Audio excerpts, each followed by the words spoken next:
वालेकुम जनाब, happy new year. अल्लाह ताला सबको खुश आबाद रखे।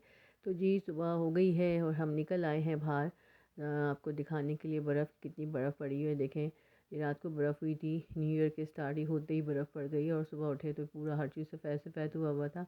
तो हमने कहा उतरे सीढ़ी पे, उतर के आपको दिखा। सीढ़ी पे तो उतरना तो हमें डर लगता है, लेकिन हम आहिस्ता आहिस्ता उतरते हैं, पैर जमा के, कहीं गिर नहीं जाए, गिरेंगे तो लंबे पड़ेंगे। तो अल्लाह ताला बचाए सबको।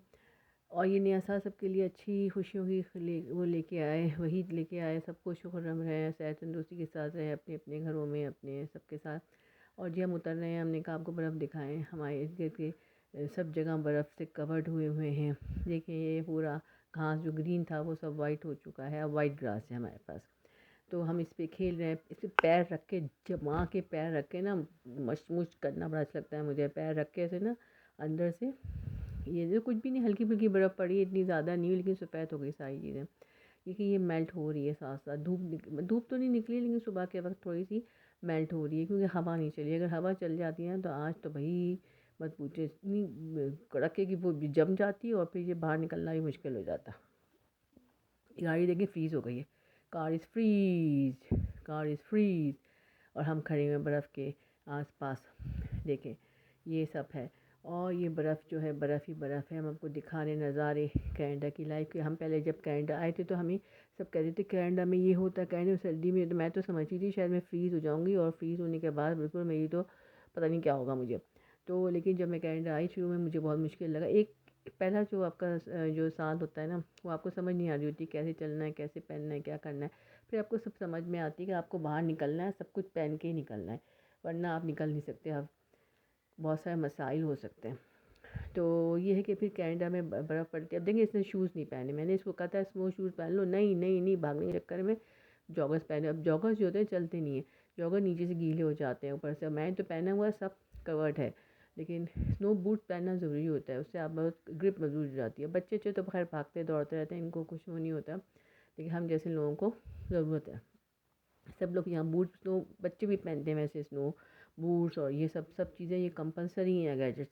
अगर आप ये नहीं पहनेंगे तो आप सर्वाइव नहीं कर सकते, क्योंकि सर्दी बर्फ़ बहुत होती है और सर्दी बहुत होती है। तो ये है, लेकिन कनाडा में हम हर किस्म का मौसम देखते हैं।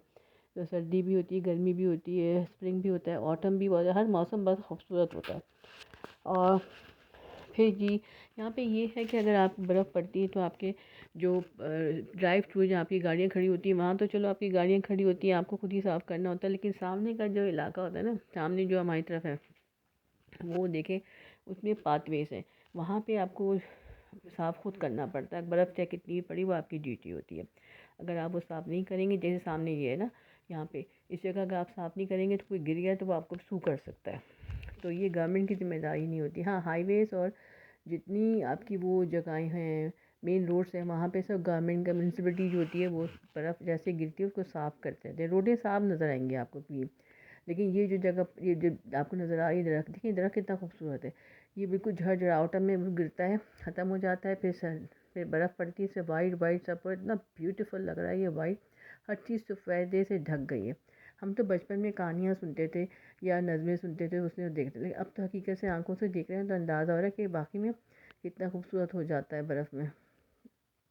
तो कहने का मकसद ये है कि खूबसूरती नज़र आती है अल्लाह ताला की। अभी छतें सफ़ेद हो गई हैं, ये सफ़ेद आसमान और छत एक ही कलर का लग रहा है। मुझे समझ ही नहीं आ रहा है कि आसमान को कैसे डिफ्रेंशिएट करूँ, सब वाइट वाइट हो गया। अब देखें यहाँ किसी गार्बेज डे था एक दिन पहले, तो किसी ने ये किसी का ये हैंगर वैंगर फेंके होंगे। अब मैं तो समझी कोई कोई रेप्टाइल टाइप कोई चीज़ है, कोई ऑक्टोपस टाइप का कोई चीज़ नज़र आ रहा था, लेकिन ये कोट हैंगर्स हैं। ये बर्फ़ पड़ी तो जम गए, बिल्कुल डिज़ाइन पैटर्न कितना खूबसूरत हो गया इसका, तो वो जम गए। यार जो बर्फ़ तो हर चीज़ को जमा देता है, जिसमें डालेंगे, जैसे चीज़ में डालेंगे वैसा बन जाएगा। तो देखिए ये अब ये सारा इसका, देखिए ये सफ़ेद सफ़ेद सब माशाल्लाह सारा सफ़ेद हुआ है। दरख्त जो अच्छे अच्छे से गाड़ियों पे पूरा बर्फ़ पड़ा हुआ है, और इनको पहले साफ़ करना पड़ेगा। फिर दरख्त भी खूबसूरत लगा, पतला सा है, लेकिन देखिए कितनी अल्लाह ताला की ताकत है कि अपनी जगह पे खड़ा हुआ है। और सब छतों पे देखिए बर्फ़ है, आसमान भी वाइट, और ये भी छत भी वाइट। सब समझ ही नहीं आ रहा है कि छत का है आसमान का है। बहरहाल बहुत अच्छा लगता है। तो ये कि कनाडा में वही लोग आए जो जिसमें इतनी हिम्मत है, या जिसमें इतनी बर्दाश्त की वो है, सर्दी बर्दाश्त करने की। वैसे कहते हैं ऐसे ही हैं, लेकिन मुझे भी सर्दी बर्दाश्त नहीं होती, लेकिन मैं कनाडा में आई, पहला साल मुझे मुश्किल लगा, लेकिन बाद में अल्हम्दुलिल्लाह चीज़ें सेट हो गई। आपको समझ आ जाए ना किस तरह चलना है, क्या करना है। हर कंट्री की अलग तौर तरीके, मौसम, कल्चर, वैल्यूज़ होती हैं, तो इसी तरह कनाडा का भी यही तरह हिसाब किताब है। Well when you learn to do anything, फिर आप कंफर्टेबल और कॉन्फिडेंट हो जाते हैं। तो देखिए जी, ये विंटर वेकेशंस लंबी हैं,